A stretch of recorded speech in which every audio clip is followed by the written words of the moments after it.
दोस्तों अभी आप देख रहे हैं कि जिस तरह से जंतर मंतर में कुश्ती के लोगों के द्वारा कुश्ती खिलाड़ियों के द्वारा किस तरह से अनशन किया जा रहा है। लेकिन आज उनके भाषणों को देख करके उनके बातों को सुन करके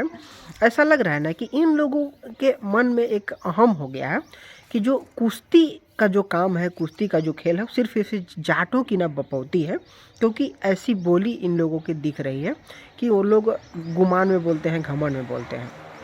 लेकिन अभी तक हम देखें कि जिस प्रकार से सिर्फ हरियाणा के खिलाड़ियों के ही द्वारा किस तरह से कुश्ती में ज़्यादा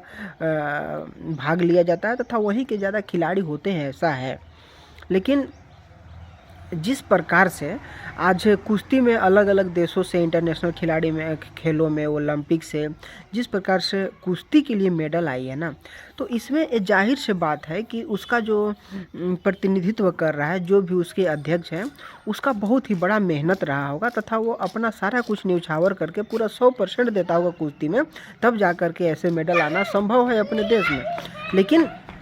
आज यदि विनेश फोगाट जैसे लोग कुश्ती के अच्छे अच्छे खिलाड़ियों के द्वारा यदि उस पर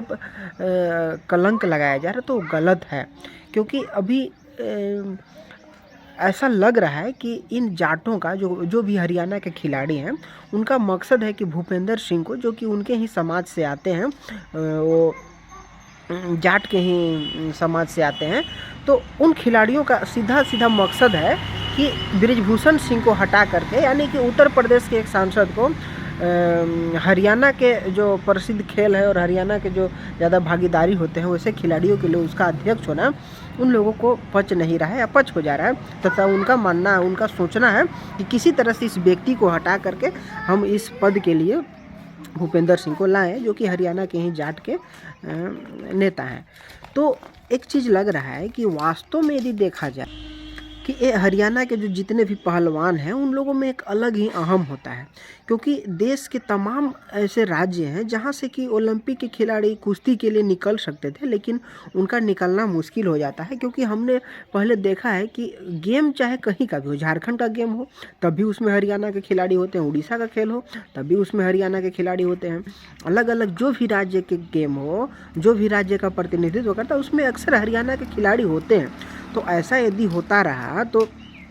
झारखंड चाहे जितने भी अलग अलग राज्य हैं वहाँ के खिलाड़ी कहाँ जाएंगे और उन लोगों को मौका नहीं मिल पाएगा यदि उसके राज्य से यदि हरियाणा के खिलाड़ी खेले। तो इन सब चीज़ों को जाहिर से बात है कि बृजभूषण सिंह ने तोड़ा था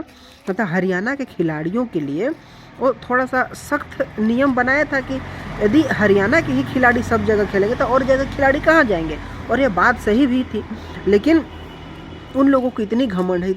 है कि वो अपने अध्यक्ष का बात नहीं मानते। हरियाणा के खिलाड़ी को अक्सर देखा जाता है कि वो लोग प्रैक्टिस में जाना नहीं चाहते, सीधे उनको ओलंपिक खेलना रहता है तथा वो ओलंपिक खेलने का ही प्रयास करते हैं। और चाहे वहाँ पर थोड़ी सी फर्स्ट राउंड में ही फेल होकर के क्यों ना आए, लेकिन उन लोगों का यही मकसद रहता है कि हमें ओलंपिक में जाना है। तो ऐसे यदि किया जाएगा तो आगे आने वाले समय में